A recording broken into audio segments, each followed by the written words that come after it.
भर्गो देवस्य धीमहि धियो यो नः प्रचोदयात्। ॐ पावकानः सरस्वती वाजिभिर्वाजिनीवती यज्ञं वष्टुधिया वसु। ॐ तद्विष्णोः परमं पदं सदा पश्यन्ति सूरयः दिवि विचक्षुराततम्। ॐ शान्तिः शान्तिः शांति। बोलो वैदिक धर्म की, ऋषिवर दयानंद जी महाराज की, बोलो भारत माता की। जिनके सुंदर भजन उपदेश आप सुन रहे थे, आर्य जगत के युवा विद्वान भजनोपदेशक श्रीमान संदीप आर्य जी, और जिनके आरंभ में आपने विचार सुने, बहुत दिनों बाद जिनके दर्शन हुए हैं, सम्माननीय महाशय जी मानक चंद जी, आर्य समाज के इस कार्यक्रम के संयोजक श्रीमान शिव कुमार जी, उनका सहयोग कर रहे श्रीमान मनोहर लाल जी, आर्य समाज के प्रधान श्रीमान महेंद्र कुमार गोयल जी, और प्रधान श्रीमान मानक चंद सैनी जी, श्रीमान नंदलाल प्रजापति जी, मंत्री श्रीमान विकास गुप्ता जी, श्री राकेश जी, कोषाध्यक्ष नरेश कुमार जी, श्री प्रमोद जी, और इस कार्यक्रम में सभी जो विशेष हैं सहयोगी जन, श्रीमान महाशय पदम चंद जी, जो भी दर्शन नहीं हो रहे उनके कल आएंगे। हाँ, बढ़िया दीवाने आदमी हैं वो आर्य समाज के, और बहुत परिश्रम किया है जीवन भर। श्रीमान सुनील जी, सुनील कुमार गुप्ता जी, चेतराम जी, दीपक कुमार जी, भूदेव जी, रणवीर सिंह जी, सभागार में उपस्थित सभी प्रबुद्ध और जागरूक धर्म के अभिलाषी सज्जनों, वंदनीय पूजनीय श्रद्धेय मातृशक्ति, प्यारे बच्चों, नौजवान साथियों और सभी नगरवासियों, बहुत सुंदर कार्यक्रम आपने सजाया है, बहुत प्रयास किया है। आपकी तैयारी को देख करके आपके उत्साह का अंदाजा लगाया जा सकता है। और देखो, आपने उपस्थिति भी आपकी अच्छी है, और इस बात को लेकर के बिल्कुल परेशान नहीं होना है, पर ऐसा भी नहीं करना है कि प्रयास न करें, प्रयास करते रहना है ना, क्योंकि ये सभागार बहुत ज्यादा बड़ा नहीं है और इसको बहुत छोटा बनाना है। कैसे बनाना है छोटा है जी, बोलो। हाँ, ठीक करके उपस्थित ज्यादा हो जाएंगे तो छोटा हो जाएगा, तो छोटा बनाना है इसे। और देखो, मैं जो चर्चा करूंगा आपके बीच, रात्रिकालीन 3 सभाएं लग रही हैं, एक आज की, 2 और। लास्ट वाले दिन रात्रि की सभा नहीं होगी, और 3 सभाएं सुबह की, 6 सभाएं कुल आपकी हैं, और 1 सभा इसमें से चल रही है। तो मैं 3 व्याख्यान रात्रि में आपके बीच रखूंगा, और 3 व्याख्यानों में मैं प्रयास करूंगा कि आपको कुछ बहुत अच्छी जानकारियां प्राप्त हो जाएं, क्योंकि 5 दिन 4 दिन का कार्यक्रम है, कोई ज्यादा बड़ा कार्यक्रम नहीं होता है। 7 दिन का कार्यक्रम होता है, थोड़ा सा कुछ अच्छे से समझाने की बात होती है, पर फिर भी कोई बात नहीं है, जितना समय है उतनी बातें आज करेंगे। और आज और कल हम कुछ विशेष बात करेंगे। और वैसे तो आर्य समाज की बातें ऐसी हैं जो सभी के लिए हैं, चाहे वो हिंदू है, मुसलमान है, जैन, बौद्ध, ईसाई, पारसी, यहूदी, विश्व के किसी भी कोने का आदमी है। और देखो, आपको ये जानकर अच्छा लगेगा कि आर्य समाज एक ऐसी जगह है, ऐसा स्थान है, ऐसी संस्था है, विश्व में ऐसी कोई संस्था नहीं है। कितने तरह से आपको बताऊं मैं, आर्य समाज एक विशेष संस्था है। तो उसमें सबसे पहली बात यह है कि आर्य समाज का उद्देश्य है विश्व का कल्याण करना। बोलो जरा, क्या है विश्व का? क्या ऐसा उद्देश्य संसार के किसी अन्य संस्था का भी है? आप ढूंढ करके देख लेना, आपको देशों में काम करने वाली संस्थाएं, जाति के लिए, क्षेत्र के लिए, वर्ग विशेष के लिए काम करने वाली संस्थाएं मिलेंगी, लेकिन पूरे विश्व का कल्याण का उद्देश्य लेकर के चलने वाली संस्था केवल आर्य समाज है, दूसरी कोई संस्था ऐसी नहीं है। एक बात और सुनो, और आप लोग मुझे सुनेंगे ऐसा मुझे लगना भी चाहिए, आपस का बातचीत नहीं करेंगे। मैं अभी अपनी चर्चा शुरू कर रहा हूं, पहले मैं एक माहौल बनाकर आपको कुछ बातें बताना चाहता हूं जिससे आपको सुनने में आनंद आएगा। सारे संसार में एक सबसे ऊपर एक संस्था काम करती है, उसका नाम है विश्व राष्ट्र संघ है जी। क्या नाम है? विश्व राष्ट्र संघ। सारे देश, बहुत ज्यादा देश उसके अंतर्गत हैं, और उस संस्था का उद्देश्य है विश्व में शांति स्थापित होना, विश्व का कल्याण होना। ये तो वो जानते ही क्या है कल्याण किसे कहते हैं, पर उनका एक उद्देश्य है कि पूरे विश्व में शांति बनी रहे। पर आपको ये जानकर अच्छा लगेगा कि विश्व में शांति कैसे स्थापित होगी ये उनको जानकारी नहीं है, पर आर्य समाज को ये भी जानकारी है कि विश्व में शांति कैसे स्थापित की जा सकती है। ये और बड़ी बात है। यहां हम समस्याएं भी जानते हैं और बोलो समाधान भी जानते हैं। और सुनो, सारे संसार में ऐसी कोई संस्था, ऐसा कोई संगठन धर्म या राजनीति या अन्य में किसी भी तरह से बनाया गया हो, कोई ऐसी जगह नहीं है जहां सारे लोग जा सकें। क्यों जी? हाँ या ना?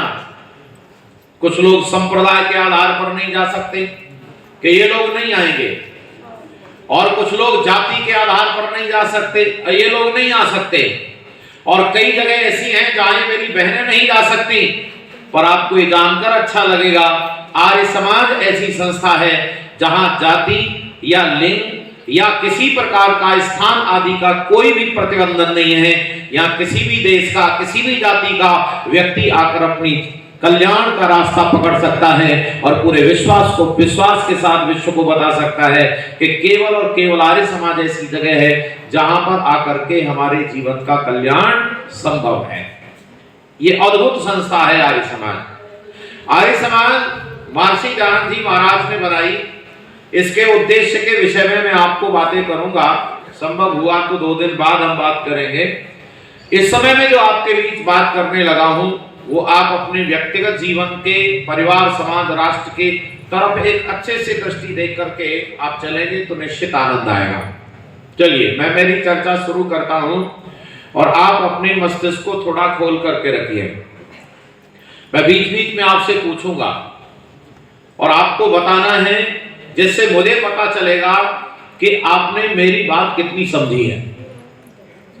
क्योंकि मैं बोलता रहूं, आप सुनते रहें, उतने से काम चल नहीं रहा है। हमारी बात आप तक पहुंचनी तो चाहिए। कितनी बात पहुंची, कितनी सही है, कितनी गलत है, आप कितना समझ रहे हैं, तब पता चलेगा, आनंद तब आएगा। तो देखो, संसार में एक सिद्धांत काम करता है जिसका नाम है कारण कार्य। बोलो जी, क्या नाम है? अब आप में से कोई बता सकता है ये कारण कार्य क्या होता है? तो चलो चर्चा करते हैं, आपको ध्यान से सुनना है। कारण कार्य का अर्थ होता है संसार में कोई भी कार्य होता है तो बिना कारण के नहीं होता है जी? जोर से बोलो, बिना कारण के। संसार में कोई भी वस्तु बनी है, कोई भी कार्य हुआ है, वह बिना कारण के, बोलो, नहीं होता है। अगर आप इस अध्याय को अच्छे से पढ़ लें, अगर आप ये जो आज मैंने अपना चर्चा शुरू की है, ये बच्चे उधर कैसे चले गए? बैठ जाओ बेटा। हाँ जी, इधर ध्यान दो, बच्चे भी आराम से बैठें। ऐसा नहीं है बच्चों के लिए नहीं बात होगी, बच्चों के लिए भी होगी। और बच्चे बहुत अच्छे होते हैं, इनको लाया करो साथ में। अगर ये मस्ती भी मारे तो भी कोई बात नहीं है, पर यहां आने चाहिए। अगर आप लोगों ने कारण कार्य का सिद्धांत बहुत हद तक समझ लिया तो मैं आपको बड़े जोर लगाकर एक बात बता सकता हूं कि आप बहुत हद तक सुखी हो सकते हो। देखो क्या कह दिया मैंने, बोलो जरा, बहनों में बात हो रही है, बातें मत करो और फोन तो उठा के रखो, और अगर इमरजेंसी है तो थोड़ा किनारे से किसी कमरे में जाके बात करो। हाँ जी, अगर आप कारण कार्य का सिद्धांत जान गए तो आप बहुत हद तक सुखी हो सकते हो, बहुत हद तक दुख नहीं मिलेगा। देखो कितनी बड़ी बात बता दी मैंने, पर ये आप तक कितनी पहुंची ये अलग बात है। कारण कार्य का सिद्धांत क्या होता है इसे फिर से समझते हैं। देखो कारण कार्य का सिद्धांत होता है, जैसे कोई वस्तु बनती है तो उसके पीछे 3 कारण होते हैं। पहला कारण होता है कि वह बना किससे है, दूसरा कारण होता है बनाया किसने है, और तीसरा कारण होता है किसके द्वारा बनाया गया है। एक होता है जिसे मटेरियल कहते हैं, और दर्शन की भाषा में उसे उपादान कारण कहते हैं, और बनाने वाला होता है उसे निमित्त कारण कहते हैं, और एक साधारण कारण होता है। और जैसे ये कपड़ा है, कपड़ा किससे बना है, तो कपड़ा जिस मटेरियल से बना है उसे उपादान कारण कहेंगे। जैसे घड़ा बन गया है तो घड़े को बनाने के लिए जो मिट्टी है वो उसका उपादान कारण है, और उसको बनाने वाला जो कुंभकार है वह उसका निमित्त कारण है, और बनाने के लिए जो चाक डंडा प्रयोग किया गया है वो उसका साधारण कारण है। अब मेरी बात आप तक कुछ थोड़ी थोड़ी पहुंच रही होगी। अब आप लगा सकते हैं ना, सारे संसार में जो कुछ बना है उसके पीछे कोई कारण होगा, बोलो हाँ या ना। जैसे मकान बना उसका कारण है, कपड़ा बना उसका कारण है, ये माइक बना उसका कारण है, ये हारमोनियम बना उसका कारण है, ये बहुत सारा सामान आपके आसपास है, वैसे ही हमारे शरीर का भी कारण है। संसार में बिना कारण के कोई कार्य बोलो नहीं होता है। अगर मकान अच्छा बनाना चाहते हैं और अच्छा कारण जोड़ें, अच्छा सीमेंट लगाएं, अच्छा रोड़ी लगाएं, अच्छा लोहा लगाएं, तो बताओ मकान कैसा बनेगा। और अगर खराब सामान लगा दिया तो फिर बताओ मकान कैसा बनेगा, खराब मकान बनेगा। चलिए, ये तो रहे आपके वस्तु बनने के कारण। अब हम चलते हैं कार्य होने के कारण। संसार में कोई कार्य होता है, जैसे हम यहां बैठे हैं, हम यहां बैठे हैं तो हमारे जो व्यवहार है, व्यवहार जो हम कर रहे हैं उसके पीछे कुछ कारण काम करता है। ये कार्यक्रम बना है, उसके पीछे कारण कार्य करता है। अर्थात कोई भी घटना घटित होती है उसके पीछे भी कोई ना कोई बोलो कारण अवश्य होता है। घटना घटित होने के पीछे भी कोई कारण होता है। जैसे आपने पहले कभी चर्चाओं में एक सूत्र सुना होगा, मैं यहां एक दर्शन का सूत्र आपको सुना रहा हूं और मेरे साथ साथ उसको दोहराइए, आपको पता चलेगा हम कितनी हद तक दुख दूर कर सकते हैं। तो दर्शनकार कहता है, बोलो हेयम दुखम अनागतम। ये 3 शब्द हैं, इसमें से आपको क्या समझ में आया? हेयम दुखम अनागतम, क्या समझ में आया? इसमें से एक शब्द समझ में आया होगा, क्या बोलो? दुखम, ये समझ में आया। लेकिन हेयम और ये क्या है? अनागतम। तो अनागतम का अर्थ है जो नहीं आया है, और हेयम का अर्थ है त्याज्य है, हटाया जा सकता है। अब इसका अर्थ हो गया जो दुख अभी आया नहीं है उसे हटाया जा सकता है। ये आज का सूत्र है, सबसे पहला पाठ से नोट कर लीजिए। जो दुख अभी आया नहीं है उसे हटाया जा सकता है। मेरी बात पहुंच रही है आप तक? अच्छा, जो दुख आया नहीं है, दुख 3 होते हैं। एक दुख वो था जो बीत चुका, वो अब नहीं आएगा। एक वो दुख है जो अभी चल रहा है और एक दुख है जो कल आएगा। हो सकता है रात को आ जाए, हो सकता है कल आएगा, हो सकता है अगले महीने आएगा, हो सकता है अगले वर्ष आएगा और ये भी हो सकता है अगले जन्मों में आएगा। अच्छा बताइए, वो दुख को दूर कैसे किया जाएगा? तो इसका सीधा साधा अर्थ है कि पहले हमें दुख का कारण जानना होगा और दुख का कारण अगर हटा दिया जाएगा तो फिर दुख बोलो नहीं। अगर हमने दुख के कारण इकट्ठे कर रखे हैं तो दुख आएंगे और सुख के कारण इकट्ठे कर रखे हैं तो बोलो सुख आएंगे। अब बताइए, आज के लोगों ने दुख के कारण ज्यादा इकट्ठे कर रखे हैं या सुख के? आनंद लो जरा, जोर से बोलो। दुख के कारण इकट्ठे कर रखे हैं और दूसरों से शिकायत कर रहे हैं दुख आ रहा है। हमने चारों तरफ दुख का वातावरण बना रखा है, अपने व्यक्तिगत जीवन में भी, परिवार में भी, समाज में भी, राष्ट्र में भी, और पूरे विश्व ने दुख का सामान इकट्ठा कर रखा है। इसीलिए मैं आपको बता देता हूं, अभी विश्व जल्दी सुखी होने वाला नहीं है, अभी समाज जल्दी सुखी होने वाला नहीं है, क्योंकि हमने कारण ही ऐसे इकट्ठे कर रखे हैं। एक कारण, छोटा सा कारण होता है, वो लंबे समय तक दुख देता है। जैसे अभी एक दुर्घटना घटित हुई, 3 ट्रेन टकराई, याद है आप लोगों को? 3 ट्रेन। अच्छा, सामान्यतः कितनी ट्रेन टकराती हैं? 2। एक आगे से, पीछे से, कैसे भी 2 टकराती हैं, लेकिन 3 ट्रेन टकरा गई। और कारण कितना सा था? जरा ध्यान देना, कारण इतना था कि जो ट्रेन दौड़ी चली जा रही थी, उस ट्रेन को सिग्नल सीधे जाने का दे रखा था, उसका सिग्नल ग्रीन हो रखा था। उसके ड्राइवर को पता चल गया कि ग्रीन सिग्नल है, तू चला चल, लेकिन उसका जो रोड रूट था वो डाइवर्ट कर रखा था, पटरी मुड़ी हुई थी और दूसरी ट्रैक पर चली गई गाड़ी जिस पर पहले से एक ट्रेन खड़ी हुई थी, उसमें जाके टकरा गई। मैं ठीक कह रहा हूं क्या?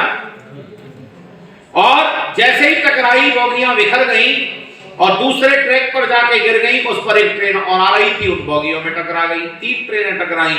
और कारण कितना था? कारण केवल इतना था कि बस रूट चेंज नहीं किया था, ट्रैक चेंज नहीं किया था, लाइन नहीं बदली थी।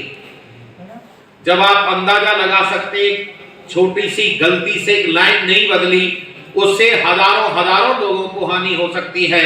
और जब हम ऐसी ही लाइन न बदलने का कारण करते हैं, तब हमारे जीवन में कितने दुख आते हैं। आपको पता है हम दुखी क्यों हैं? इसके अनेक कारण हैं। उनमें सबसे पहला कारण है इतिहास की एक घटना जो महाभारत में घटित हुई। महाभारत के अंदर एक नौजवान को विवाह करने से रोक दिया गया और बुढ़े ने विवाह कर लिया। याद आ रहा है कुछ? एक वृद्ध राजा ने विवाह किया और उसके होनहार बेटे ने विवाह नहीं किया। काश ऐसा होता, उसका जो होनहार बेटा है वो राजा बनता, वह बच्चे उसके होते, तो आज ये सारे संसार के अंदर कोई भी स्थिति पैदा नहीं होती। आपको पता है, धृतराष्ट्र पैदा नहीं होता, दुर्योधन पैदा नहीं होता और तमाम तरह के संप्रदाय भी पैदा बराबर से नहीं होते। आज भी भारत देश संसार का सिरमौर राजा होता। अब आप अंदाजा लगा सकते, एक छोटी सी गलती से इतने लंबे समय, कितना वर्ष हो गए? 5,500 वर्ष हो गए और हम दिन रोज गिरते जा रहे हैं, हम दिन रोज पतन के रास्ते पर जा रहे हैं और अभी और देश बिगड़ेगा। मैं ठीक कह रहा हूं क्या? जोर से बोलो। देश सुधरेगा कि बिगड़ेगा? जोर से बोलो।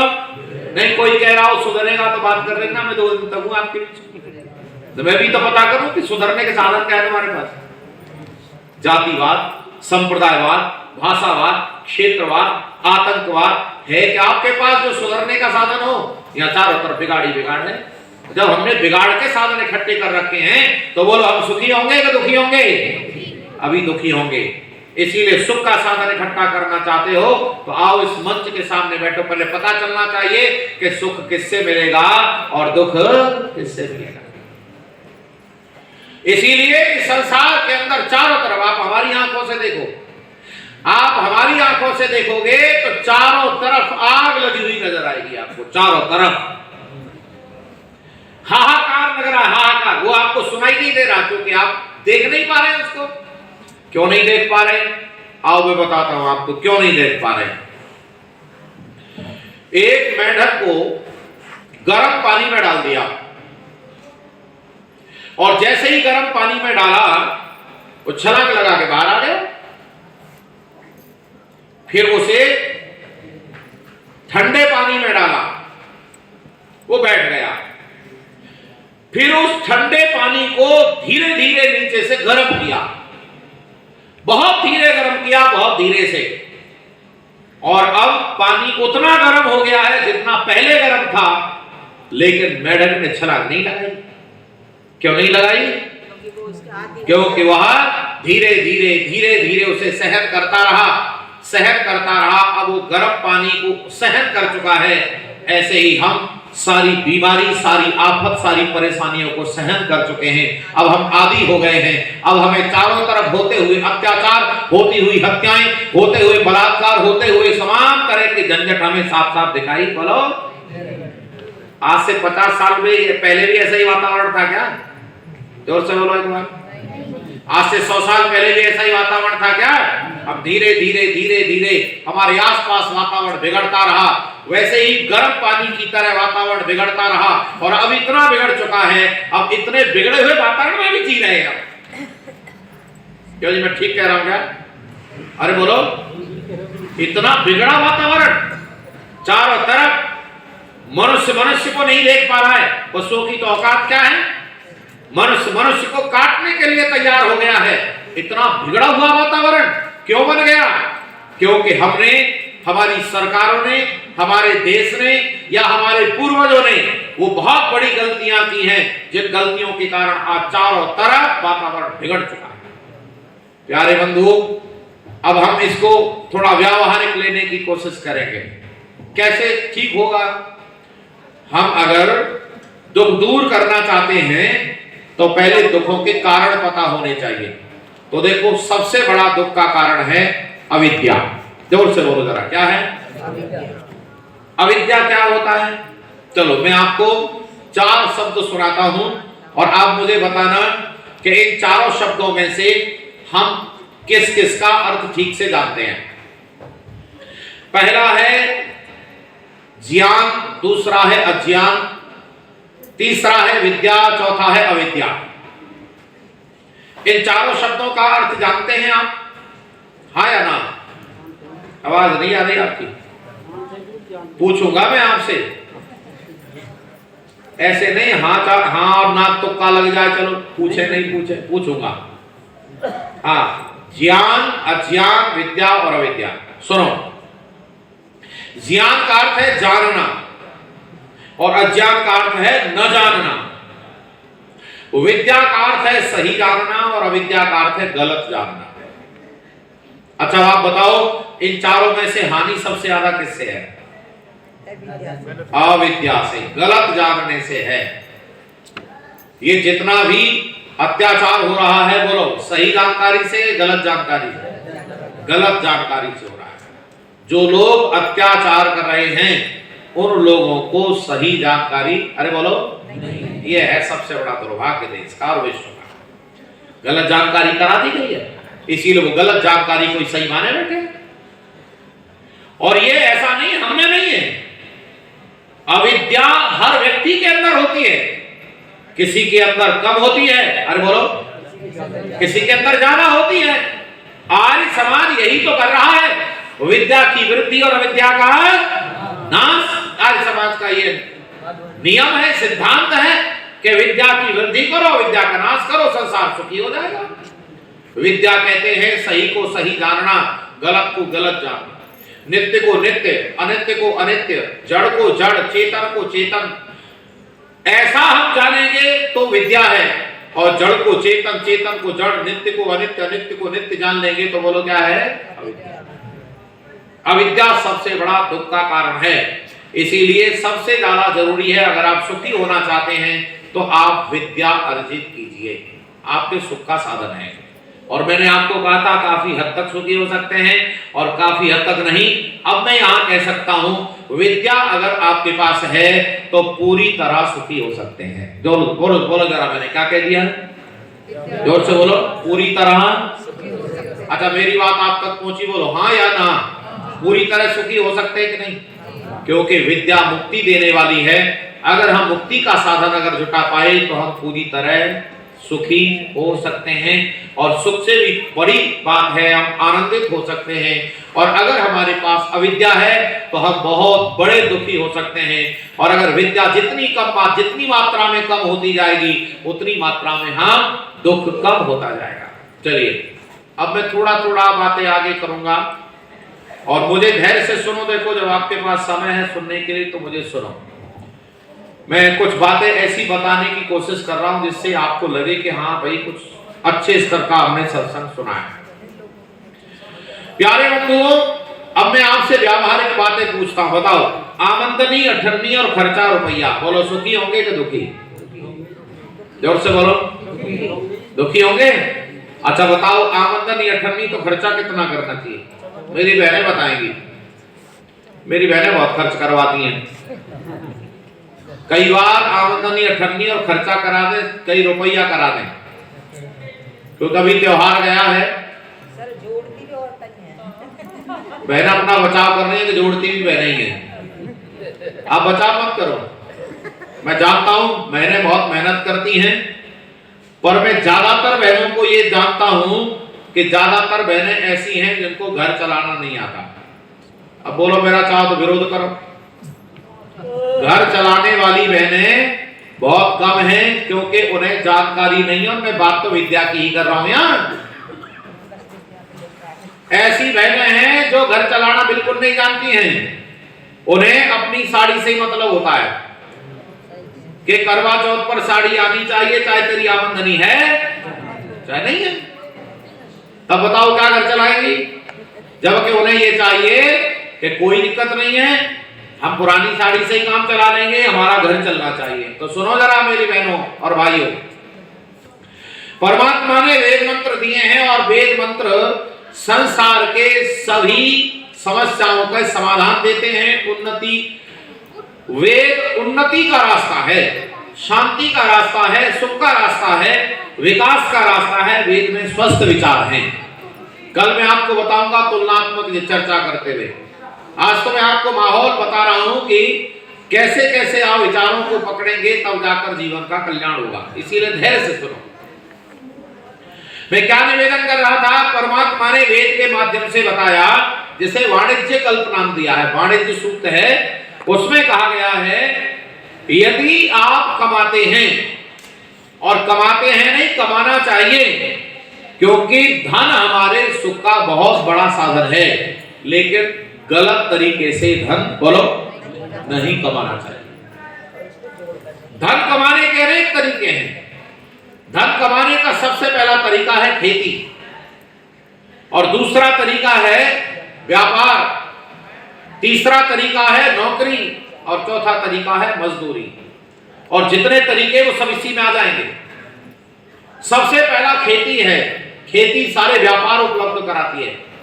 फिर परमात्मा ने आदेश दिया कि ये सारे के सारे व्यापारों को आप बचाओ, चोरों से बचाओ, ठगों से बचाओ, रिश्वतखोरों से बचाओ, और सुनो, केवल ठगों चोरों से लुटेरों से ही नहीं बचाओ, बल्कि अपने दुर्गुणों से बचाओ। जरा जोर से बोलो, किससे बचाओ? अपने दुर्गुणों से। अगर कोई शराब पीता है वो व्यापार नहीं कर सकता। जो जुआ खेलता है बोलो, वो अपने व्यापार को बर्बाद कर देगा। झूठ बोलता है अपने व्यापार को बर्बाद कर देगा। मिलावट करता है व्यापार को ज्यादा दिन नहीं चला पाएगा। इसीलिए गलत कामों से, गलत आदतों से अपने व्यापार को बचाओ। और अगली बात ध्यान से सुनो, मेरी बात पहुंच रही है आपको? धैर्य से सुनो। परमात्मा ने आदेश दिया कि आप जैसे ही धन कमाते हो, इस धन के कुछ हिस्से कर लो। उनमें सबसे पहला एक हिस्सा, पांचवा छठा हिस्सा ऐसा जिससे घर चलाओ। घर चलाने के लिए सारा पैसा महीने भर में कमाया हुआ खर्च ना कर दो। अगर कोई व्यक्ति महीने में जितना कमाता है और महीने में खर्च कर देता है, वो कोई ज्यादा समझदार, बोलो, कोई ज्यादा समझदार नहीं है। परमात्मा ने आदेश दिया, एक दूसरा हिस्सा ऐसा है कि जिसे व्यापार में लगा दो, अर्थात जिससे व्यापार कमा रहे हो, व्यापार कर रहे हो, जिससे धन कमा रहे हो, उसी व्यवस्था में एक हिस्सा लगा दो। खेती में लगाओ, व्यापार में लगाओ, चाहे जिस काम में लगा रहे हो, जो कार्य से धन कमा रहे हो उसमें एक हिस्सा लगाओ। और तीसरा हिस्सा ऐसा है जिसे भविष्य निधि के रूप में रखो। बोलो प्रेम से, क्या रखना है? चाहे थोड़ा हिस्सा हो लेकिन उसे भविष्य निधि के रूप में सुरक्षित रखो। और एक हिस्सा ऐसा है जिसे अपने मित्र, रिश्तेदार, संबंधियों के सहयोग, सहायता के लिए रखो। और एक हिस्सा ऐसा है जिसे धर्म काम के लिए रखो। अब बताओ, इस तरह से बांट करके महीने भर का कार्य अगर चलाएगा, तब बोलो व्यक्ति सुखी होगा या दुखी होगा? बोलो जोर से, सुखी होगा कि नहीं? लेकिन क्या आज ऐसे ही चलता है? इसीलिए दुखी होता है, क्योंकि आज ऐसे नहीं चलता। और आप पुराने अपने पूर्वजों को देखो, जो अपने पूर्वज हैं, जो व्यापार करते थे, खेती करते थे, वो किस तरह से चलते थे? अपने व्यापार, अपने जीवन को संतुलित चलाते थे, इसीलिए वो सुखी रहते थे। यही बात मेरी बहनों को करना चाहिए। एक बहन आई जिसका विवाह हुआ एक ऐसे परिवार में, जो परिवार बिल्कुल गरीब था। इतना गरीब था कि वो 3 भाई मजदूरी करते थे और रोज जितना कमा कर लाते थे उसे खा लेते थे। कमा कर लाते, दाल और सब्जी ले आते, बनाते रोटी, आटा, दाल और खा लेते। अब एक और आ गई उनके घर में, विवाह होकर के बड़े का विवाह हो गया, एक उनके घर में पत्नी आ गई। अब तीनों कमाते रहे, खाते रहे, कुछ समय व्यतीत हो गया। एक दिन वो तीनों बीमार हो गए। बीमार हो गए और परेशान इस बात के लिए, आज हम कमाएंगे नहीं तो खाएंगे क्या? तब उस देवी ने कहा, ना आपको टेंशन लेने की जरूरत नहीं है, हमारे पास अभी कई दिन का आटा है, कई दिन का मसाला और दाल भी है, आपको चिंता करने की जरूरत नहीं है।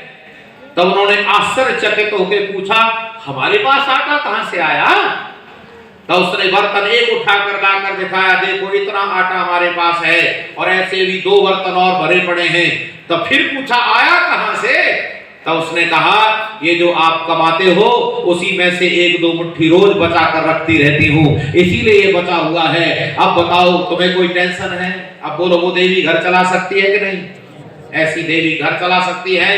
समाज में अगर रख दिया जाए तो समाज भी चला सकती है। और अगर इसके अपोजिट हो जाए, अगर इसके अपोजिट हो जाए कि वो जितना आता है उसे सबको खत्म करती रहे, तब क्या घर चलेगा? अरे घर नहीं चलेगा, और बिगड़ जाएगा। बीमारी कहां से, इलाज के लिए पैसा कहां से आएगा? और कई बार तो ऐसी भयंकर परिस्थितियां उपस्थित हो जाती हैं कि आदमी लंबे समय तक नहीं उबर पाता है। और ऊपर से अंधविश्वास इतने ज्यादा हैं, तंत्र यंत्र, टोने टोटके, झाड़ फूंक, डाकनी शाकनी, भूत प्रेत, मूर्ति पूजा और 13वीं जैसे अनेक अनुष्ठान ऐसे हैं जिनसे आदमी गर्त में जा रहा है। 13वीं करते करते कितने लोगों ने कर्जा ले लिया, कितने लोग डूब गए, कितने लोग कर्ज से उभर ही नहीं पाए। गरीबी की हालत और गरीबी हो गई, पर लोगों को बस एक दिन के चटकारे लेने के लिए वो लोगों को गरीब बढ़ा दिया। मैं ठीक कह रहा हूं क्या? इसीलिए आओ बंधुओं, हमें क्या करना है? हमको ये विचार करना है कि हम ऐसे कारणों को उपस्थित न करें जिनसे कल बीमार होंगे। जैसे तंबाकू खाने वाला व्यक्ति बीमार होगा कल, हाँ या ना? नहीं, अब नहीं बोलेंगे तो चुपचाप बैठे हैं ना। बीड़ी, सिगरेट, तंबाकू, गुटखा, मांस, गांजा, शराब, अंडा, मछली, इनको खाने वाला व्यक्ति भविष्य में बीमार होगा, दुखी होगा। जोर से बोलो, हाँ या ना? इसीलिए मेरा आपसे आग्रह है कि अभी से, बिल्कुल अभी से ये अभक्ष्य पदार्थ खाना बंद कर दो। कल का दुख नहीं आएगा, कल दुख नहीं मिलेगा आपको, मैं विश्वास के साथ आपको बता सकता हूं। क्योंकि आप में से बहुत लोग हैं इनके परिणाम नहीं जानते। जैसे तंबाकू खा लिया, तंबाकू खाने वाले के बच्चे को भी कैंसर हो सकता है। ये पता है आप लोगों को? नहीं पता। सुनो, जो व्यक्ति तंबाकू खाता है उसके रक्त में चला जाता है तंबाकू, क्योंकि जो खाते हैं उसका रस बनता है, रस का रक्त बनता है, रक्त में से मांस बनता है, मांस में से मेद बनता है, मेद में से हड्डियां बनती हैं, हड्डियों में से मज्जा बनता है, मज्जा में से रज और शुक्र बनता है, जिससे संतान का शरीर बनता है। संतान का शरीर माता पिता के शरीर की सप्तम धातु से बनता है, जो भोजन से बनती है। अब बोलो, संतान को कैंसर हो सकता है, हाँ या ना? अब बताओ, जिसको ये पता लग जाए वो तो कांपने लग जाएगा खड़ा होकर, ये क्या हो गया? आज जो संतान कमजोर पैदा हो रही हैं उसका कारण माता पिता। आज जो बच्चे बीमार पैदा हो रहे हैं उसका कारण बोलो, ये कारण कार पे तो बात कर रहे हैं।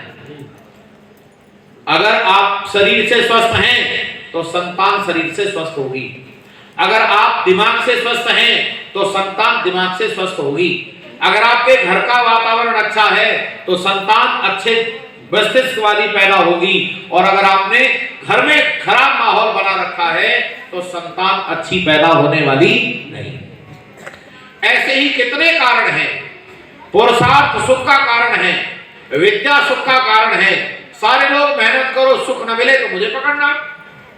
आप सारे लोग परिश्रम करो, स्वाध्याय करो, साधना करो, चिंतन करो, गायत्री का जाप करो, यज्ञ करो, योग करो, आसन करो, प्राणायाम करो, आप स्वस्थ न रहें, सुखी ना हो तो मुझे पकड़ लेना। आचार्य, आयुर्वेद का एक आचार्य है जिसका नाम है चरक, उन्होंने कहा स्वस्थ रहने के 3 साधन हैं, और एक साधन और बताया, 4 साधन हैं।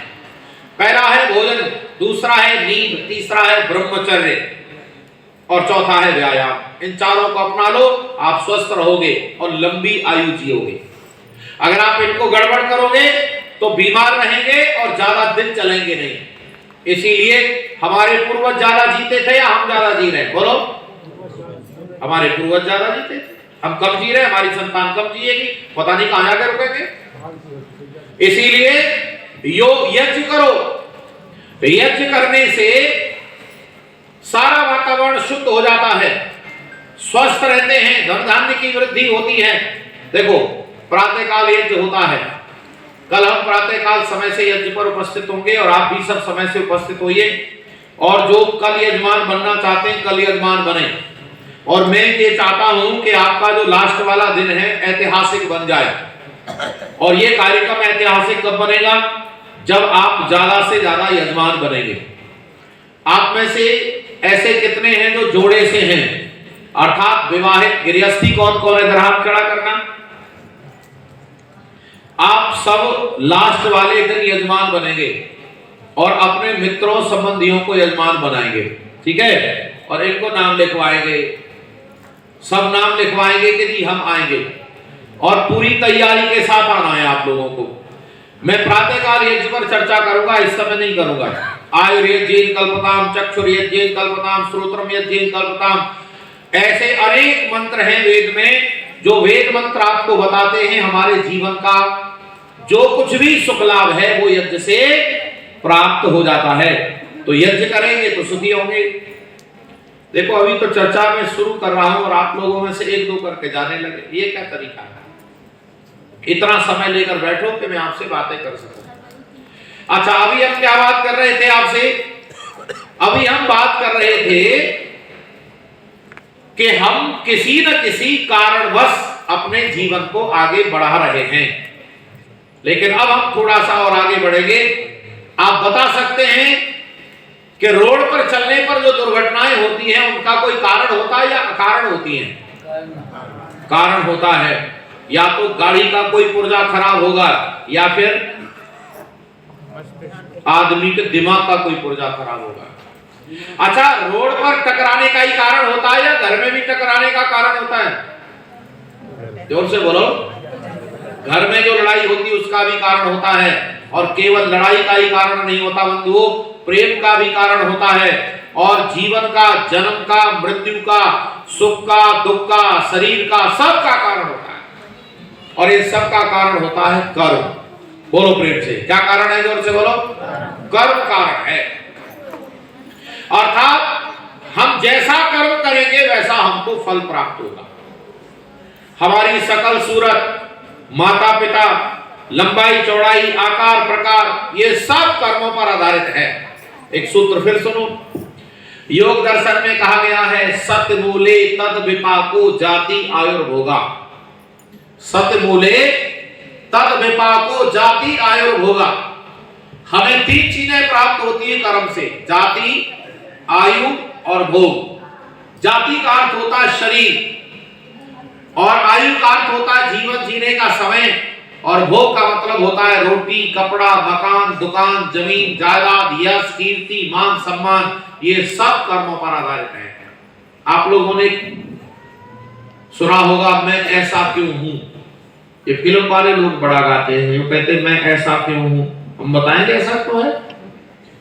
हमारे शरीर का आकार प्रकार कर्मों पर आधारित है, रंग रूप भी कर्मों पर आधारित है। हमारे बुद्धिमय मस्तिष्क में वो भी कर्मों पर आधारित है। बिना कर्मों के यहां कुछ भी नहीं होता। सब सारा खेल कर्मों का है। कर्म प्रधान विश्व रच राखा, जो जस कर्म सो तस फल चाहा। तो आप अब यहां दूसरे नंबर पर आ गए हैं। दूसरा बिंदु है कि हमें कर्मों पर ध्यान देना चाहिए।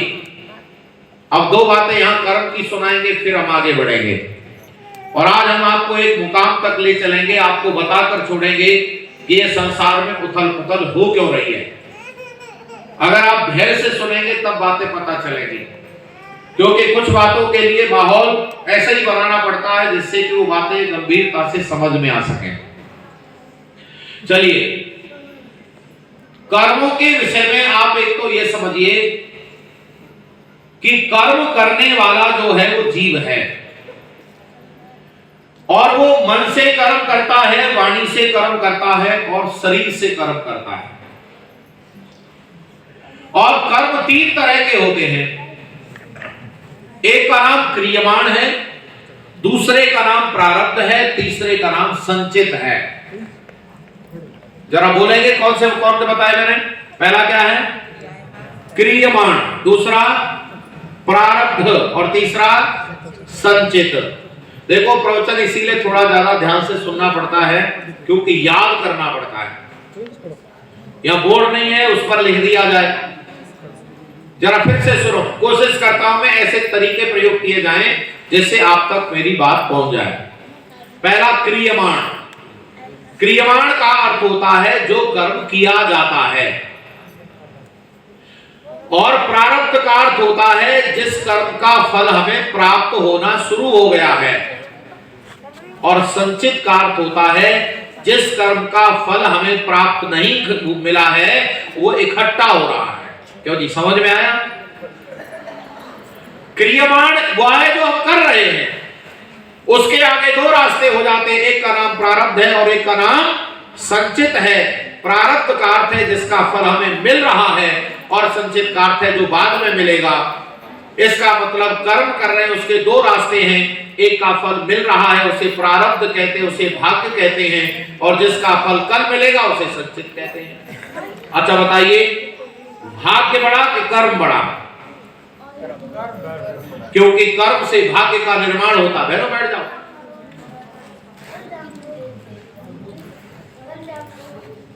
मुझे ऐसा लगता है कि आप लोग मेरी चर्चा को थोड़ा गंभीरता से ले रहे हैं, क्योंकि आप लोगों को लगता है कि कुछ ऐसी बातें बताई जाएं।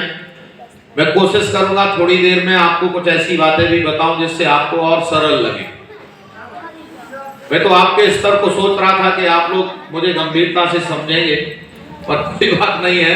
चलिए, धैर्य से सुनेंगे तो आपको ये बातें भी समझ में आएंगी, और चूंकि ये बहुत ज्यादा जरूरी बातें इसलिए मैं आपको ये साझा कर रहा था, क्योंकि मुझे बता रहे थे कि जी बहुत गंभीर श्रोता हैं, इसीलिए मैंने कहा चलो गंभीर चर्चा करते हैं। पर मुझे आपके उठने से पता लगा कि आप इतने गंभीर नहीं है जितनी गंभीर चर्चा आप लेके बैठ गए हैं। मुझे ऐसा अनुभव हुआ, क्योंकि मैं ठीक सोच रहा हूं क्या? इसीलिए कोई बात नहीं है, मैं कुछ कहानियां भी आपको बताऊंगा। सुनो, कर्म और भाग्य में अगर तुलना की जाती है तो भाग्य बाद में बनता है, पहले कर्म होता है। इसीलिए कर्मों पर ज्यादा ध्यान देना चाहिए। लेकिन अब मैं आपसे पूछने वाला हूं कि आप अगर कर्मों पर ध्यान देंगे तो पहले आप मुझे ये बता सकते हैं कर्मों का कारण क्या है? अब आपके बीच में जो चर्चा कर रहा हूं वो आपको ये बताएगी कि कर्म विभिन्न प्रकार के कैसे हो रहे हैं। जैसे एक व्यक्ति दान देता है और एक व्यक्ति चोरी करता है। इसके पीछे क्या कारण है? एक व्यक्ति दान दे रहा है और एक चोरी कर रहा है। और कमाल की बात तो ऐसी है, ऐसे भी लोग देखे तो दान में से चोरी कर लेते हैं। क्यों नहीं? हाँ या ना? अरे जोर से बोला करो। अच्छा, एक व्यक्ति ऐसा है जो महिलाओं की रक्षा के लिए अपने प्राण तक न्यौछावर करने को तैयार है। लेकिन ऐसे लोग बहुत हो गए हैं जो नारी अगर उसके अधीन है, उसके संरक्षण में है, वही उसके साथ अत्याचार कर रहा है। और दुर्भाग्य तो तब हुआ देश का जब नौजवान लड़के ने उसको पत्नी बना लिया और उसे काट करके फ्रीज में बंद कर दिया। ऐसा क्या कारण है पीछे से जो ऐसे हरकत करने के लिए तैयार है? और सुनो, ऐसे लोग हैं कि हमें परेशानी आए कोई बात नहीं, पर आपको परेशानी नहीं आने देंगे। लेकिन ऐसे लोग भी हैं, हम मर जाएं पर आपको चैन से नहीं जीने देंगे। बोलो हाँ या ना? फिर क्या है इसके पीछे? तो इसके पीछे केवल एक बात है जिसका नाम है विचार। जोर से बोलो, क्या है? विचार। गिरता है विचार तो गिरता है आदमी, और उठता है विचार तो। ये मस्तिष्क खराब कर दिया है लोगों ने, और जिसका मस्तिष्क खराब हो जाता है फिर उसे सही और गलत की जानकारी बोलो नहीं होती है। उसे कोई चला रहा है, हमारे विचारों को दूषित किया जा रहा है। चारों तरफ अनेक एजेंसियां काम कर रही हैं, टेलीविजन, नेट के माध्यम से। अब मैं आपको बताऊंगा विचार किस हद तक हमें परेशान कर सकता है। सुनो, पहले साधारण विचार, फिर बड़े बड़े विचार, तब आपको लगेगा कि हमारी दुनिया जा किधर रही है। हम अपने आप नहीं चल रहे, हमें कोई तो चला रहा है। इस बात का ध्यान रखना बस। आज हमें कोई तो चला रहा है। जैसे ये टेलीविजन वाले क्या करते हैं, एक लंबे बाल वाली महिला पकड़ते हैं, लंबे बाल वाली महिला जिसके पहले से ही लंबे बाल हैं, उसने कोई तेल या कोई दवा नहीं लगाई है। ऐसा कई बार नेचुरली होता है। बोलो हाँ या ना? कोई किसी बेटी के बहुत लंबे बाल होते हैं, बहुत अच्छे बाल होते हैं, तो टेलीविजन वालों ने पकड़ लिया उसे और उसे कहा पैसा देंगे हम, तुम्हें बस एक बात कहनी है। क्या कहना है? कि ये तेल लगा करके मेरे बाल लंबे हो गए, बस इतना कहना है। और उसने बोल दिया, उसने कैमरे के सामने खड़े होकर बोल दिया कि ये जो तेल मैंने लगाया है इसकी वजह से मेरे लंबे बाल हो गए हैं। वो एक बार बोलती है, टेलीविजन वाले उसे ही बार बार चलाते रहते हैं और उस एड को देख करके मेरी बहनों का दिमाग खराब हो जाता है। बोलो हाँ या ना? इसी पर आपके क्रीम बिक रही हैं, इसी पर दवाएं बिक रही हैं, इसी पर तेल बिक रहे हैं, तमाम तरह के एडवर्टाइजमेंट चल रहा है। और बस कोई तो चला रहा है। हमारे घर की डेकोरेशन कैसी होगी, हमारा हेयर स्टाइल कैसा होगा, हमारे घर में डिजाइन कैसी होगी, अच्छा हम क्या खाएंगे, हम कहां जाएंगे, कैसे कपड़े पहन कर जाएंगे। अच्छा बताओ, हम अपने आप जी रहे हैं या कोई चला रहा है? बोलो, आवाज नहीं आ रही। हमें कोई चला रहा है। अब हम शांति से कैसे रह सकते हैं? क्योंकि हमें कोई तो चला रहा है। कोई जातिवाद में भड़का रहा है, कोई संप्रदायवाद में भड़का रहा है, कोई क्षेत्रवाद में भड़का रहा है। कहीं कहते हैं कि तुम इधर आ गए, इस भाषा को नहीं बोल सकते, तुम यहाँ चले गए, ऐसा नहीं कर सकते। चारों तरफ हाहाकार का वातावरण बन गया है। कैसे दिमाग खराब होता है? और जरा सुनो कहानी। अब मैं आपको इतिहास की कुछ घटनाएं सुनाऊंगा, आपको पता चलेगा कि दिमाग खराब होता कैसे है।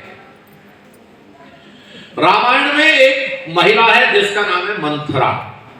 क्यों जी, क्या नाम है? मंथरा। सब जानते होंगे उसे। अच्छा, पहले ही थी कि आदमी है कुछ? है बहनों? नाम ना बोलेंगी। आज मंथरा केवल महिलाओं में नहीं है, आदमियों में भी है, और अब आदमियों में भी नहीं, एजेंसियां काम कर रही हैं मंथरा के नाम पर। मंथरा अयोध्या नगरी की उथल पुथल को देख रही है। आज नगरी में कुछ हलचल हो रही है, और हलचल को देख करके मेरी बहनों में एक विशेष गुण होता है, और वो गुण होता है जानकारी अर्जित करना।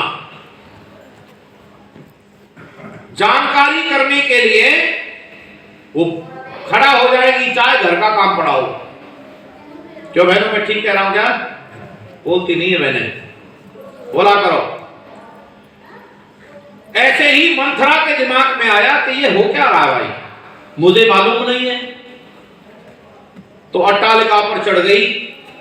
अट्टालिका पर चढ़कर उसने देखा कि कोई छिड़काव कर रहा है, कोई झाड़ू लगा रहा है, कोई रंगोली बना रहा है, कोई बंदरवाल बांध रहा है, कोई सजावट कर रहा है, और उत्सुकता बढ़ी, भाई चल क्या रहा है। ओहो बंधुओं, बराबर की जो अट्टालिका थी माता कौशल्या की थी। माता कौशल्या की सेविका वहां तैयारी कर रही, तो मंथरा ने पूछा, रही क्या प्रोग्राम क्या है? तो उसने बता दिया, प्रोग्राम यह है कि प्रातः काल श्री राम को राजा बनाया जाएगा।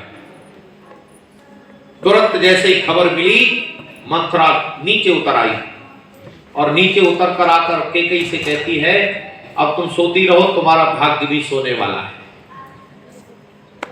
तुम्हारा भाग्य सोने वाला है, तुम्हारे दिन फिरने वाले हैं, तुम उल्टे दिन होने वाले हैं, तुम परेशानी में आने वाली हो।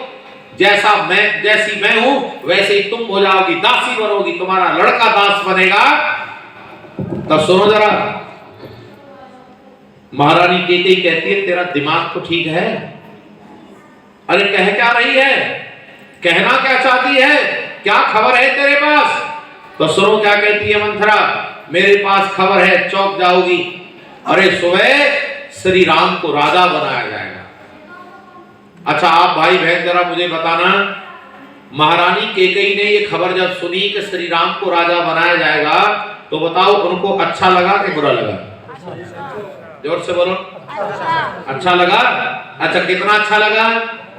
इतना अच्छा लगा कि अपने गले का हार उतार करके मंथरा को दे दिया कि ये ले, ये तेरा इनाम है, तेरा पुरस्कार है। लेकिन मंथरा ने लिया नहीं, और नाराज होती है कि तू मुझे हार दे रही है, तुझे अपनी हार दिखाई नहीं देती, तुझे अपनी परेशानी दिखाई नहीं देती। और मंथरा अपने वाणी को इतना तीव्र बना लेती है कि वह महारानी कैकेयी का दिमाग खराब कर देती है। और महारानी कैकेयी फिर कहने लगती है, अच्छा तू बता मैं क्या करूं? और ऐसी स्थिति हो जाती है बंधुओं कि महारानी कैकेयी मंथरा के कहने पर सारे गहने आभूषण फेंककर, बाग बखेर कर, पुराने कपड़े पहनकर को भवन में लेट जाती है, और राजा को आमंत्रित करती है, और राजा से 2 वरदान मांगती है। क्यों जी, ठीक है? और क्या कहती है? पहला वरदान है कि भरत को राज तिलक मिलना चाहिए, और दूसरा वरदान है, बोलो, श्री राम को 14 वर्ष का वनवास मिलना चाहिए।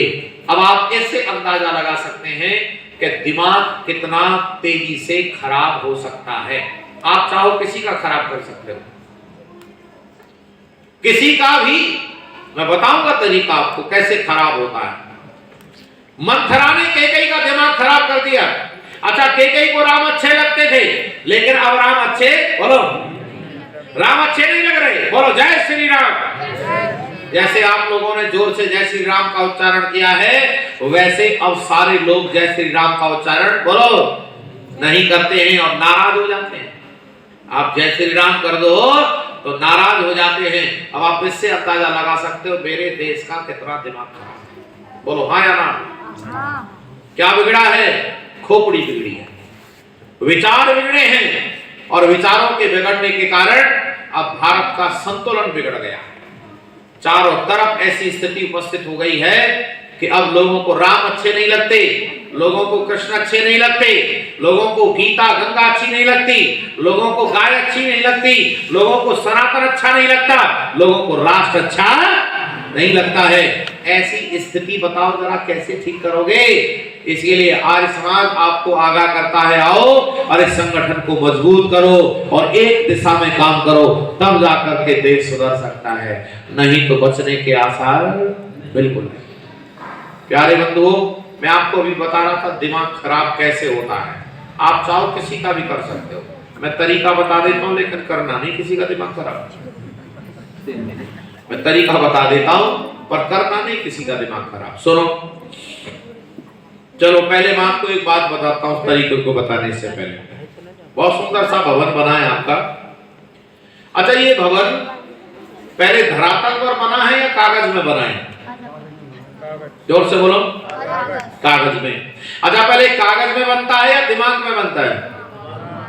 अर्थात सारे काम दिमाग में से पैदा होते हैं। अच्छा, दूधिया की कैन में मिलावट होती है कि पहले दिमाग में मिलावट होती है?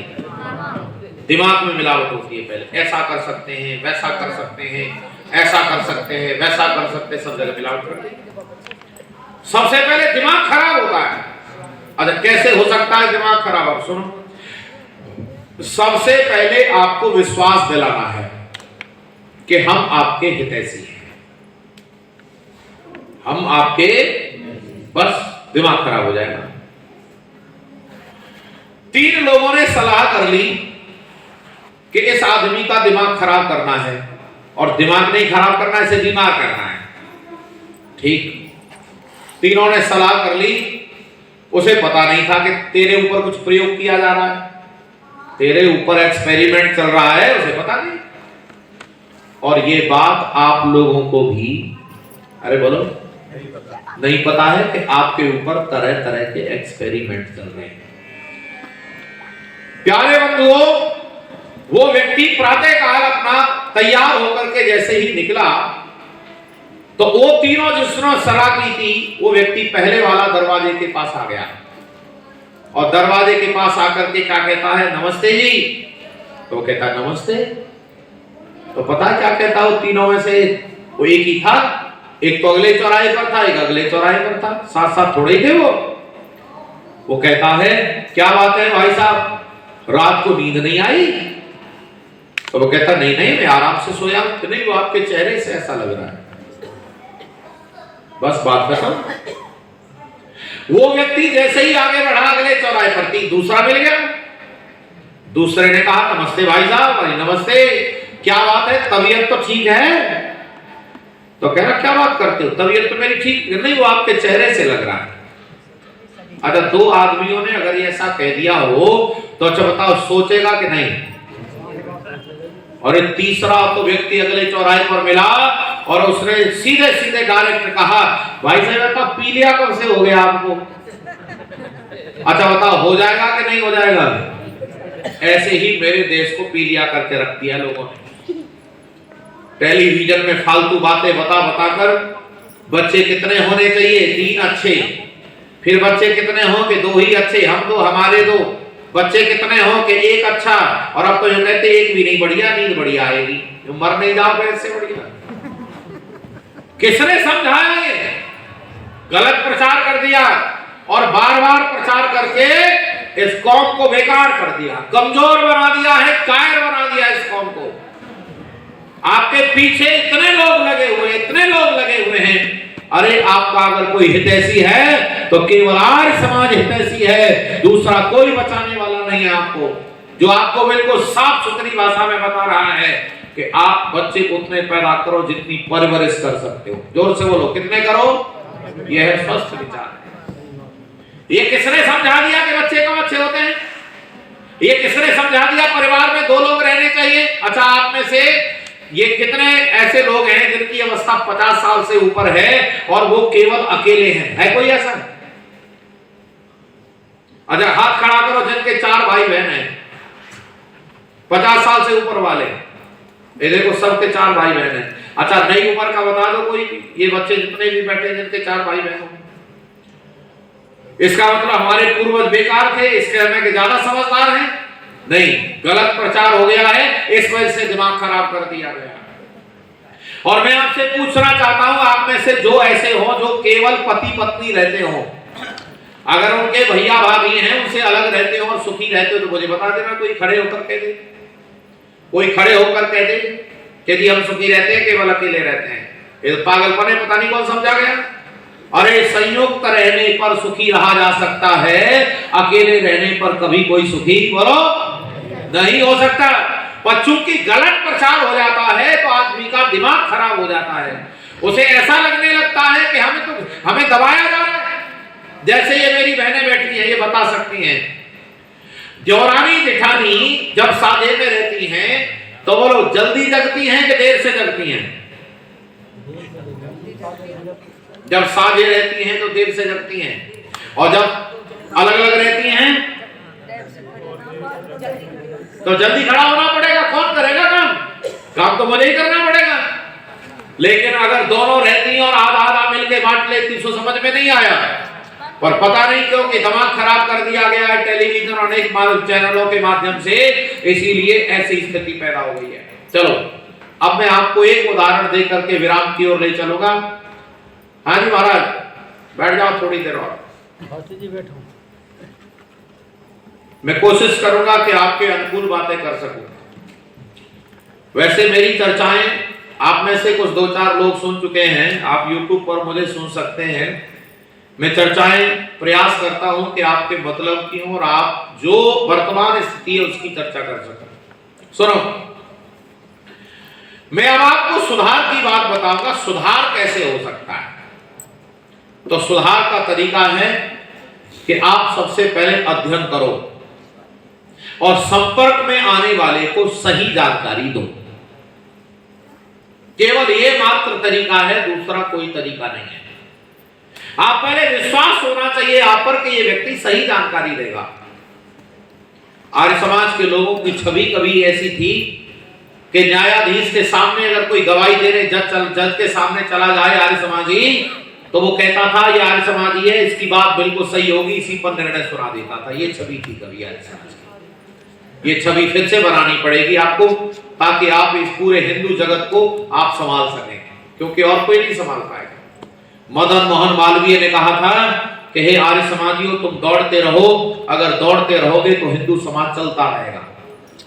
अगर तुमने चलना शुरू कर दिया तो ये खड़ा हो जाएगा, तुम खड़े हो गए तो ये बैठ जाएगा, तुम बैठ गए लेट जाएगा, तुम लेट गए तो मर जाएगा। अब आप अंदाजा लगाओ आपके खड़े होने से कितना लाभ हो सकता है, और आप अगर बैठ गए तो क्या होगा? इस सारे के सारे संसार का विनाश हो जाएगा। अब सुनो, एक मुंशी राम का एक नौजवान था, मुंशी राम। क्या नाम था? मुंशी राम। अब मेरी दृष्टि से सुनना, पहले भी आपने सुना होगा, पर मेरे मुझसे सुनो, मैं जरा मैं क्या दिखाना चाहता हूं आपको। मुंशी राम नाम का एक नौजवान है और एक बरेली की घटना है। उसके पिताजी हैं नानक चंद, और उस समय अंग्रेजी सरकार में कोतवाल है। ये कोतवाल को अंग्रेजी सरकार ने ड्यूटी दी कि महर्षि दयानंद सरस्वती का व्याख्यान होना है इधर, तुम जाओ व्यवस्था करके आओ। व्यवस्था की, प्रबंध में लगा दी ड्यूटी, और पहले दिन का व्याख्यान नानक चंद ने सुना। नानक चंद पहले दिन का व्याख्यान सुन करके घर गए और अपना बेटा, उनका बेटा है मुंशी राम, उसको कहा, रे बेटे, हमारी नगरी में एक बहुत बड़ा पंडित आया है, तो उसका व्याख्यान सुन ले। अब पहले आप ये तो जान लो जरा, मुंशी राम है कैसा। मुंशी राम शराब पीता है, मांस खाता है, व्यभिचार करता है, सुबह से शाम तक झूठ बोलता है, ईश्वर को नहीं मानता, किसी देवी देवता को नहीं मानता, किसी वेद को नहीं मानता, किसी धर्म ग्रंथ को नहीं मानता, किसी संस्कृत भाषा पर सम्मान नहीं करता, और अब भारत के प्रति उसका कोई बहुत अच्छा रुझान नहीं है। ऐसा बालक है नौजवान। और सुनो, जब पिताजी ने ये कहा ना, रे बेटे, एक पंडित आया है, उसका भाषण सुन लेना, तो सुनो क्या सोचता है मुंशी राम। पंडित हमको क्या समझाएगा? अरे हम तो अंग्रेजी पढ़े लिखे लोग हैं, ये कुर्ता धोती वाला आदमी हमको क्या बताएगा? अच्छा बताओ, आज के जो बिगड़े हुए नौजवान हैं वैसा ही लग रहा है कि नहीं मुंशी राम? बोलो, आजकल ज्यादातर नौजवान ऐसे हैं कि नहीं? आवाज नहीं आ रही आपकी? ये जितने कॉन्वेंट में पढ़ने वाले वो ऐसे ही बन गए सब। इसीलिए बचाना है नौजवानों को, तो सुनो जरा मैं कहां ले जा रहा हूं आपको। उसने विचार किया, पिताजी कह रहे हैं, पिताजी का मन रखने के लिए चलेंगे और पीछे जाकर खड़े होंगे, सुनेंगे, बात मतलब की हुई रुकेंगे नहीं तो चल पड़ेंगे, कह देंगे गए तो थे लेकिन वहां मतलब की तो कोई बात थी नहीं। इसीलिए कुछ 4, 6, 10 लोग चले गए। उन्हें लगा कि ये क्या बात बता रहे हैं, हमारे तो या तो समझ में नहीं आई, या उन्हें ऐसा लगा कि बताने की जरूरत नहीं है, फालतू बातें कर रहे हैं। लेकिन सुनो धैर्य से, आपको अंदाजा लग जाएगा कि हम आपको बताना क्या चाहते हैं। मुंशीराम गया और मुंशीराम ने जाकर देखा बहुत भीड़ थी। भीड़ को देखकर आश्चर्य नहीं हुआ उसे, लेकिन मंच पर देखकर आश्चर्य हुआ जो बड़े बड़े पादरी बैठे हुए थे। बड़े बड़े पादरियों को देखकर आश्चर्य हुआ, अरे ये तो बहुत बड़े लोग हैं और ये पंडित जी को सुनने के लिए बैठे हैं। तब उसके मस्तिष्क में आया कि हो सकता है जब ये लोग बैठे हैं तो कोई ना कोई बात पंडित में होगी, चलो सुनेंगे थोड़ी देर। ओहो, व्याख्यान सुना। महाराज महर्षि दयानंद आए, व्याख्यान को सुना, और व्याख्यान को सुनने के बाद जब सारा व्याख्यान खत्म हो गया, वो कहता एक बार भी सोच नहीं पाया कि मुझे यहां से चल देना चाहिए। व्याख्यान खत्म हुआ, सारे लोग जा रहे थे और मुंशीराम पब्लिक को चीरते हुए मंच की ओर आया और स्वामी जी से कहता है, मैं 2 बात करना चाहता हूं। स्वामी जी ने कहा बोलो, क्योंकि महर्षि दयानंद का स्वभाव इतना सरल, इतना पवित्र था कि कोई भी व्यक्ति उनसे बात कर सकता था। प्यारे बंधुओं, जब उसने बात की तो प्रश्न किए, प्रश्नों का उत्तर मिल गया। दूसरे दिन फिर आया, व्याख्यान सुना। दूसरे दिन कहने की जरूरत नहीं पड़ी कि चलो वहां चलना है। तीसरे दिन फिर आया और सुनो, तीसरे दिन सुनकर के उसने क्या कहा कि महाराज अब मेरे पास कोई प्रश्न नहीं बचा है, मेरे सारे प्रश्नों का उत्तर मुझे मिल गया है, मैं आपके प्रश्नों के दिए गए उत्तरों से संतुष्ट हूं, लेकिन मुझे एक बात समझ में नहीं आई, मुझे विश्वास नहीं हुआ, ईश्वर के प्रति अभी मेरा विश्वास नहीं जगा है। तो सुनो, ऋषिवर दयानंद जी महाराज कहते हैं, अरे मुंशीराम, परमात्मा पर विश्वास तो उस दिन जगेगा जिस दिन परमात्मा की कृपा तुम्हारे ऊपर होगी, उस दिन परमात्मा के ऊपर विश्वास भी तुम्हारा जग जाएगा। इतनी सी चर्चा हुई। अब देखना जरा, इस नौजवान का जीवन बदलता है। ये नौजवान शराब पीना बंद कर देता है, मांस खाना बंद कर देता है, झूठ बोलना बंद कर देता है, व्यभिचार एक झटके में बंद हो जाता है और ये ऐसा राष्ट्रभक्त बनता है। अगर आप ऊंचाई आकलन करो, मुंशीराम अगर ऊंचा हो गया, शुद्ध पवित्र होकर के, तो महर्षि दयानंद के बाद अगर किसी का नाम लिया जाता है तो स्वामी श्रद्धानंद का नाम लिया जाता है। इतनी ऊंचाई को प्राप्त करने वाला नौजवान बन गया। अब इससे अंदाजा लगा सकते हो, एक बिगड़ता है तो कितना बिगड़ता है, और जब सुधरता है तो बोलो कितना सुधरता है। ये कितना सुधरा, संन्यास ले लिया और मुंशीराम बन गए। मुंशीराम से श्रद्धानंद। अरे श्रद्धानंद कौन है? ये श्रद्धानंद वो है, जरा सुनो। श्रद्धानंद वो है जो अंग्रेजी के पक्षधर थे और संस्कृत में काम करते हैं, हिंदी में काम करते हैं, गुरुकुल खोलने वाले व्यक्ति हैं। ये लंबे समय तक अंग्रेजों और आताताई यवनों के अत्याचार से जो गुरुकुल बंद हो गए थे, उनको फिर से स्थापित करने का काम किया। बोलो जरा, किसने? स्वामी श्रद्धानंद ने। सबसे पहला गुरुकुल खोला कांगड़ी, जिसका नाम है कांगड़ी, एक गांव है, आजकल वहां विश्वविद्यालय है। हरिद्वार के हर की पौड़ी से जैसे ही आप इधर आएंगे, सहारनपुर के रोड पर आएंगे, तो रास्ते में आपको दिखाई देगा विश्वविद्यालय, कांगड़ी विश्वविद्यालय वहां लिखा हुआ है। आप देखना, वो स्वामी श्रद्धानंद का बनाया हुआ है। जालंधर में कन्या पाठशाला खोली। बालिकाओं के लिए कोई स्कूल नहीं होता था उस समय पर, बालिकाओं के लिए गुरुकुल खोला, कन्या पाठशाला। ये वो स्वामी श्रद्धानंद है जिन्होंने शुद्धि का आंदोलन चलाया।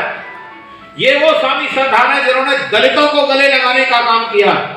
ये वो स्वामी श्रद्धानंद है जिन्होंने जामा मस्जिद पर खड़े होकर के वेद मंत्र बोल करके भाषण दिया और हिंदू मुसलमान सबों ने सम्मान के साथ सुना और स्वतंत्रता के आंदोलन में सबने सहयोग किया। ये वो है स्वामी श्रद्धानंद। ये वो स्वामी श्रद्धानंद है। कभी फुर्सत मिले तो चांदनी चौक पर जाना, दिल्ली का चांदनी चौक, आज भी वहां स्टेचू लगा हुआ है स्वामी श्रद्धानंद का। अंग्रेजों ने एक रौलट एक्ट नाम का एक एक्ट पारित करना चाहा, उसके विरोध में एक रैली, एक जुलूस निकाला गया। वो जुलूस का नेतृत्व कर रहे थे स्वामी श्रद्धानंद। स्वामी श्रद्धानंद के आगे आकर के संगी ने सीने पर तान दी कि भाग जा बाबा, नहीं मार दिया जाएगा। लेकिन ये अनेक वीर सन्यासी खड़े हो गए और कहा हिम्मत है तो मारो गोली, ये दयानंद का सिपाही है, पीछे हटने वाला नहीं है। आज भी वहां चांदनी चौक पर ये मूर्ति खड़ी हुई गवाही दे रही है कि यहाँ पर आंदोलन किया था स्वामी श्रद्धानंद ने। ये वो स्वामी श्रद्धानंद हैं जिन्होंने जो पहले कभी उर्दू में प्रकाशित होते थे वो पत्र पत्रिकाएं हिंदी में प्रकाशित कर दिए। स्वामी श्रद्धानंद ने अपने जीवन में सबसे महत्वपूर्ण कार्य किए और एक बड़ी बात यह है कि उन्होंने एक नया पैसा और एक इंच भूमि अपने लिए नहीं रखी। अच्छा, कैसे दीवाने रहे होंगे ये, जरा ध्यान दो। जरा एक बात पर मैं आपका ध्यान आकर्षित करना चाहता हूं। एक दिन गुरुकुल में दोनों बच्चों को बुलाया, दो बेटे थे, एक का नाम था हरिश्चंद्र, एक का नाम था इंद्र। दोनों को बुलाया और कहा बेटे ये कागज रखा है, इस पर मैंने कुछ लिख दिया, इस पर साइन कर दो, हस्ताक्षर कर दो, लेकिन पहले जान लो क्या है इसमें। मैंने इसमें जो हमारे पास पैतृक हवेली थी वारी समाज को दान लिख दिया है, और अगर तुम इस पर साइन नहीं करोगे तो तुम्हारे लिए रह जाएगी। केवल यही हमें हवेली हमारे पास बची है, मैं चाहता हूं इसे आर्य समाज को दान दे दी जाए।